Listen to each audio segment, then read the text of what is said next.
Hello, Rebel GMan 5G. Welcome to week 2. I am, of course, your host, Full Metal, and I am joined by McNugget. Hello, 5G. How's it going, guys? I know that you guys are stupidly eager off the bat, so there's a ton of games being played. Before we go any further, a couple of changes to the format this week. As you can hear in the background, we're not listening to the client music because I've got really bored of it. We've actually got some random fantasy music on the back, courtesy of a guy called Adrian Von Ziegler on YouTube. Super free to use, but I've got to credit him. So I'm crediting him where it's due. It's actually really good, to be honest. So I like it a lot. You can't hear it, McNugget, but trust me, it's better than the client music. I am totally not listening to the Songs of the Highlands Bagpipe Edition 42 at the moment. Now, there's a couple other things special coming at the end, but stay tuned and we'll get there in a moment. Now, we're going to look at the schedule first. As you can see, there's 3 games of 5 being played already, but we'll not look at those. We'll look at week 1's games. Now, Legendaria Agapito, I still can't pronounce that, took on the Destuco Dragons and came out 2-1 up. Tyrion's Trial by Combat smashed the TRBBL Tryhards 2-0. Stuff from my fridge. It just makes me laugh every time, man.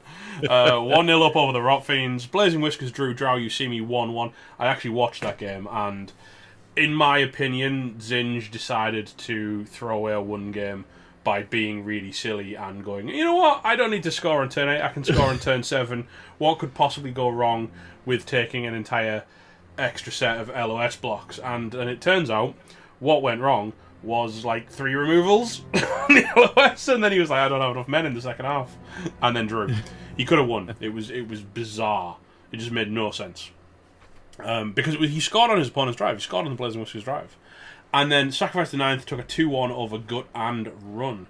Now we're going to check in with those teams. Remember that these teams will very much have more development than you might think, because most of them have played 2 games. But we'll get there. So we start with Timpic's Rot Fiends. This is a Nurgle team. And they've not picked up much. They've picked up a couple of battered Rotters along the way. And a Block Pestigo. And a Dirty Play Rotter. I like that a lot. I like that a lot, McNaughton. It's certainly good. Oh, God. You're really robotic. Yes, it seems that Discord has died a death. Yeah. It's coming back, it's fine. It just dropped for a moment. Yes, Block Pestigo, I like it. Dirty Play Rotter, I like that too. And he's picked up an extra Pestigo now. He's up to 2 Pestigos.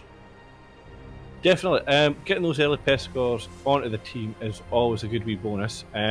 Has chose to do so at the expense of going for the 3rd reroll. Metal, you are, as far as I'm concerned, the big Nurgle authority within Rebel. What do you think of that? I like it. I think if you can play carefully and if you can work on getting this block, and he's got look, his Nurgle Warriors are coming through at 5 out of 6 and 4 out of 6. Honestly, yeah, 2 Pestigors, then get the 3rd reroll. Then get the rest of your Pestigors, because that actually gives you enough time having those 2 Pestigors that you can start developing one as a killer and one as a ball carrier. Then once they get a couple of touchdowns each, then you can get the 3rd one in, get him developed as a sacker, in my opinion. Yeah, definitely. That sounds very good as well. Like I said, the Warriors, couple of ones just a cast away from leveling, one an MVP, and having 1 warrior with nothing at this stage is not terrible. Would like to see the beast pull its weight a bit more, but I can understand if you are just playing it more as a holding positional, it might not be taking the blocks to get those SPP. Yeah, no, I mean, beasts are a bit weird early in development, because a lot of times you stick them places they pull away by not acting, which means they don't see as much SPP. Now we've got the insanely silly, just this team, right? They've got a sidestep dancer. I don't know what he's. I don't like it. Right, I'll be genuinely honest. Strip ball, brilliant skill. This sidestep should either be tackle or frenzy, depending on what he's playing next week. In my opinion. Don't like the sidestep. It's not helpful. It does help for the pressure. I presume the way that Zinj is taking his build, he is doing the fabled Denarian build, which is very high pressured Wood Elves. And sidestep is one of those tools that allows you to be very aggressive and say roll a pow, and if you don't, I'm going to be in base contact with the ball. Yeah, it can be a problem, but to be honest, I just don't like using war dancers in that way. Yeah. I feel like if you're leaving them based, you'd better be for a damn good reason, in my mind. And I don't know. I'm not a fan. I do imagine that Zinj was if he'd only got that win, he would have got perhaps the extra 10k he needed for the second reroll. Yeah, I would like to see that reroll coming in as soon as possible. I do love strip ball. Strip ball's the one. Yes. But tackle I think might be stronger for him. Yeah. Now, we've just watched this team. Definitely a very healthy team as well. Debut Nickel, they're looking less helpful after their game that they played this evening. We actually cast this on my channel, and they took a beating. They're getting there, but this Crocs is literally the worst player in the history of the universe. El Gecko should be relegated to the shoe making department for lizard skin. Not even a gecko. He's like the lizard tail where it comes off and then they grow a new one. You mean the geckos? Yeah. The bit that comes off though. It's like the tail. It's like he discarded the gecko and kept the tail. Just a tail lying on the pitch. Hope you trip over it. Would probably be Bonehead less often than this gecko. Yeah. It's so bad. The rest of it, I mean, it's got SPP on skinks. I do think my biggest feedback from the game I watched tonight was when you've got that kind of a advantage over your opponent, and it was a case of his opponent was just trying to beat down Saurus and ignoring the majority of his team. Really getting a handoff onto a Saurus. I know it's scary because they're AG1, but it's still a 5+, and you've got a team reroll or two. Yep, 50% chance for a reroll. 55, I believe. Yeah, I know it doesn't seem that great a chance, but... okay, trust me, getting block onto a Saurus is a big deal. Huge. It's huge. And definitely, yes. That will be my single biggest takeaway from his what I saw tonight. Now, Pachulo's gut and run. We've got a Skaven team, and they're looking healthy. Like, they are indeed. Notice the shock in my voice. They're looking good. It's like nothing's dead. I mean, I look at the Skaven team, and one coach comes to mind, and I know this is a fresh division. This has played one game, McNugget. I know. This is a one gamer, not a two gamer. But I just look at teams and think, that's a Crystal Hunter team with no development. But then I remember it's a one-game team. All your rats survived and you have a bench, 3 rerolls and an apple after game 1, I'd say you're a very, very happy rat coach. Yeah, like, you know what, right? I think you're a happy rat coach for as long as stuff doesn't die. Yeah. And then when it does die, as long as it's Lyman, you're still happy. So we've got a gutter runner, which I presume got MVP and a vanity pass. It could have got to yeah. No, that's fine. No, because it's 5 there and the touchdowns on the other gutter runner. Oh, so yeah, that makes sense. Nicely done. 2 SPP on the thrower as well. Is coming from 2 passes. So this definitely looks like a Skaven team that knows how to pile on the SPP early on, which is. You know what I really like to see actually done, and I don't know. I think if you've got the chance, getting the ball in your backfield with them and just tossing the ball around. Spend 3 turns or 2 turns now because there's 2-0 out of 6. Just toss the ball between these 2 players for like 2-3 turns, just to get that 1 SPP on each of them. Yeah. And then if the MVP hits right, that's a level up for a gut runner. From there, you really need to start working on handing off to the Storm Vermin wherever is safe. Yeah, definitely. And next up was the team rideable facing llama. the Lizardmen. Yes, and the Blazing Whiskers. They took a beating, did these boys? They did, but they were very base-heavy aggressiveness, and I liked it. Freddy Surgery, possibly my favourite troll already, just for how much it was slapping about Saurus. And it kept it kept passing Lona rerolls, and it was silly. I know what the level is. It's a 6 and a 4. I've spoke to Rideable Llama already, which is probably Claw. Look at the matchups, right? If you're playing the Skaven, probably Tentacles. If you're playing the Nurgle, or one of you've already played the Lizard, so that's not a problem. But you're playing something with a bit more armor behind them, take the Claw first, and go from there. I think would be my advice. Past that, nothing else is really there. The Felon John is close. The next game is going to be tough because you're just down men. Try and use your cheapness to get a wizard, get something interesting. 120k in the bank as well. Does not have the stadium upgrade yet or anything like that. So that 120k could be dipped into if needed to get... a wizard would be big in the next match. Yeah. a big call on the Wizards. But obviously, we can't really talk about his next match because it's next week because they've screwed us up a bit. But whatever. Yeah. The Stuco Dragons from Ricky Titan they took a kicking, man. They did. 830 TV. That's a dead guy. And a lot of SPP in the wrong places on linemen and not positionals. Well, you say a lot. There's 5 SPP on a lineman. You can't choose your MVP. But it's you know what it is. It's a first team. It's a first game elf team that can now get the apple. Look at it that way. Yeah, it's got that's an apple a throw and a catcher and an apple.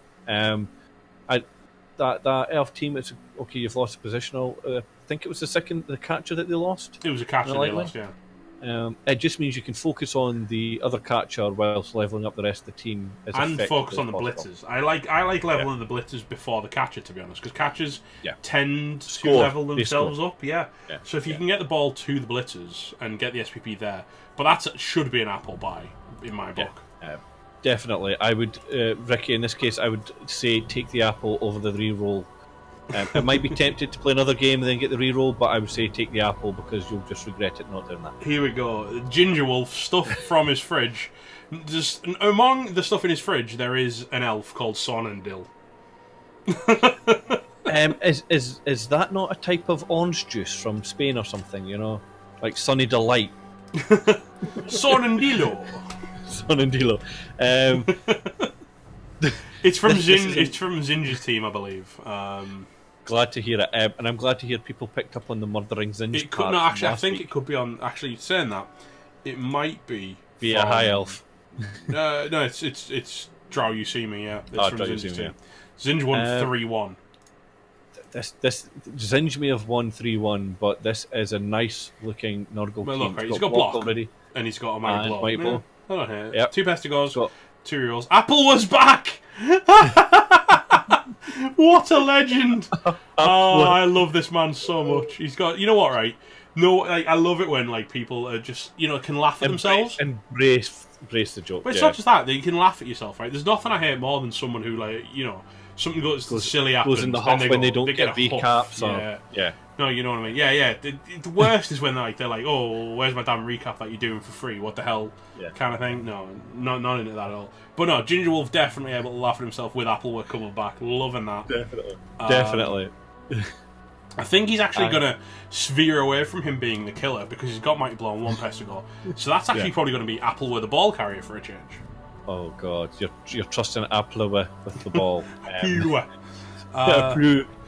Bigotillo's stepping in with the Chorfs. He actually changed his build based on your advice, which apparently a lot of the division were not happy with. I am a bit. I mean, I do think Muppetillo had to do some translating for me to explain it, but I understood that he wasn't comfortable with the 2 rerolls for the picking up side of things. You pick up on a Hobgoblin then.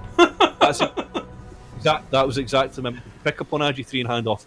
And I think if you look at the team though, he actually picked up on the ball regardless because he's got 2 touchdowns behind the ball and block. Or he handed off twice correctly. Well, either way, one.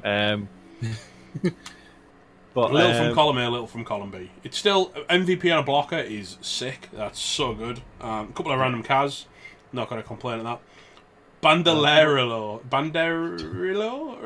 Oh, I can't even say that. That's really hard, that one last one. Oh, Banderillo. There you go. You got this 4 Spanish down. See. Right, finally, we've got the last team from the division. Some kind of battered Wood Elves. Mosh Ninja took a hit. Playing the same build as Zinj, but he lost a War Dancer game 1 before he could get his Apple in hand. He did.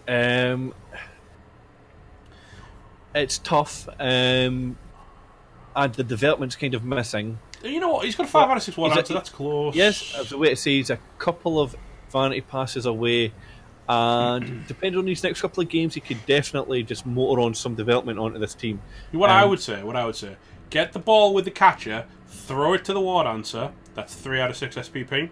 Then next turn, with the War Dancer, throw it back to the catcher and then put the touchdown in. 2 levels on very key players. Very, very easily. Lots of 2+. Definitely. No problem. No, definitely. And then save, because War Dancers are expensive as hell. Yeah. Hope nothing else important dies. But yes, will we look at next week's roundup then? Well, they've kind of played half of it already. We can't over much look at the schedule, so what we're going to do is we're going to say, look, right, everyone apart from two teams have played. Just, you're killing me, Smalls. But what I'm going to do is I'm going to introduce the competition, and we're going to, because so many of you have played, we're going to give you a free week where you can just practice how the site works and the input works and things like that. So I'm going to take you over to, in the background now, that's the music that's playing there, by the way. And we're going to take you over the 5G tipping comp, right? So you put this, I'll drop this link up at the top into the stream, the video description, and it'll bring you to the tipping comp. Now, it always brings you in at round 9, which feels a bit weird. Round 1 is dead, because that happened last week. Round 2 is basically this one. And it's kind of, like I say, it's mostly dead because, what, 3 of you have played? Sacrifice the 9th. So we can fill that in real quick. You just go, boom, sacrifice the 9th. That's how you do that. Stuff from my fridge, Draw You See Me. Draw You See Me takes the win.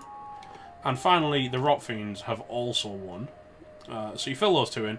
And then we're going to look at the last 2, which is Gut and Run versus the Stuco Dragons. Now, this is a battered health team versus a fairly decent Skaven team, and the Helves aren't even really getting inducements because of Lonas, right? Yes. This is a Skaven team with a bench as well.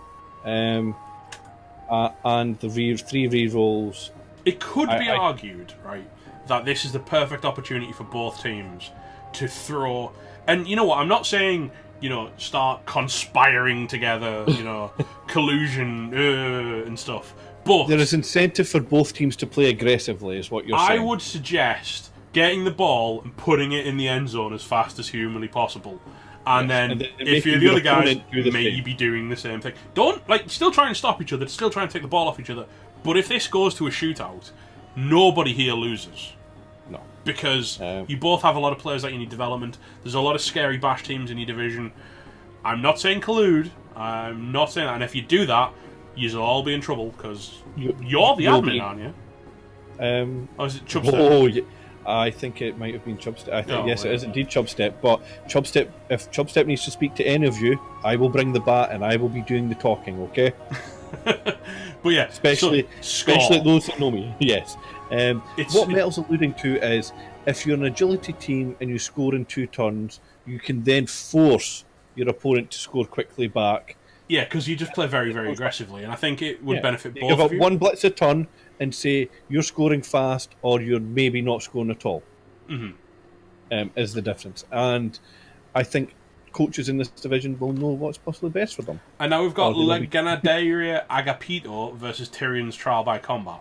Now, first of all, the other one, I'm giving it to the Skaven, I think, just because... I would agree, yes. And this one, I'm giving it to Agapito because it's not Gremzilla. I don't actually know who they're playing. I think it's a bye week. It's Gremzilla. Who's that? Gremzilla, the guy from... you remember him from last season? Gremzilla, we love Gremzilla. Gremzilla, not the sort of greedy guy that demands stuff from people that are doing it all for free. But anyway, right. Yeah. Get these in. This is a big game for the you fill them in, click enter tips, boom. Yep. Right, that puts them in, and then what will happen is this week I'm leaving it open so you can play around with it, you can practice, you can press the buttons all you like. You should, if you get the 3 in the middle, if you get the 3 that have been played wrong, I can't help you, okay? You just don't get those 3 wrong, okay? Because they're already confirmed. You know the results. Don't muck that up. That's the easy bit, right? Right. What's happening is, whilst we've been talking, McNugget's been filling his copy in. I've got a copy, so me and McNugget are both playing, and it's a big competition. It's you 10 guys versus me versus McNugget. If I win, you get nothing. If McNugget wins, he might get something. I haven't decided yet. Because I get something. You might get something because you're playing in 2. You're playing in 5 airs as well. So I don't know if I'm giving you twice the chance.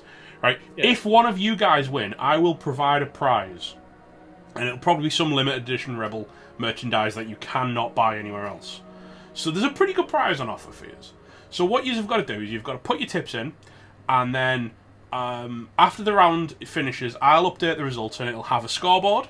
There's a leaderboard now, but there's nothing in it because there's no rounds there. There it is. No results just yet, but I'll add the results in. Right, you have 1 full day after because you can go in now and tip next round if you want to. You can tip round 3. You can tip round 9. It's fine. So what's going to happen is, this is where I had the results. What's going to happen is, on Thursday night, I will close tipping for that round. Okay? So you have until then to make sure your tips are correct for the following round. That's it.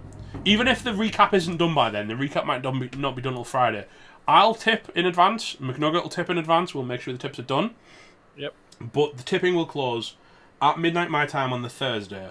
Okay? And from there, if you do well, you win a prize. If you don't beat me, well, you know, you guys can all buy me a beer or something. I don't know. Or sub to my Twitch channel. That seems fair. or just PayPal me a $5.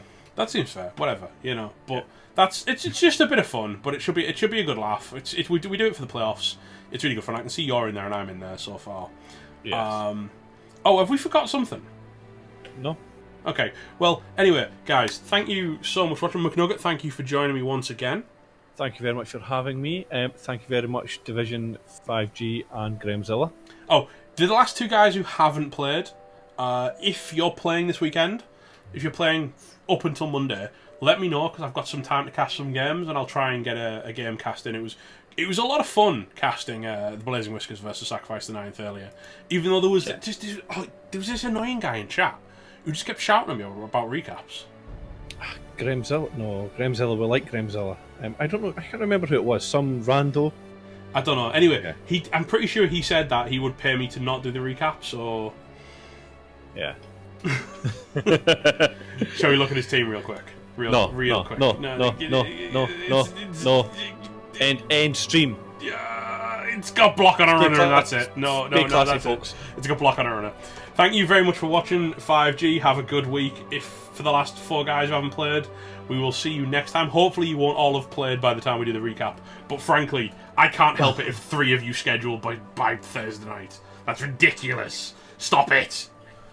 Also, we just say, for the guys that haven't played, don't feel under pressure to play quickly because the rest do. You still get the full week and it won't be rolled early.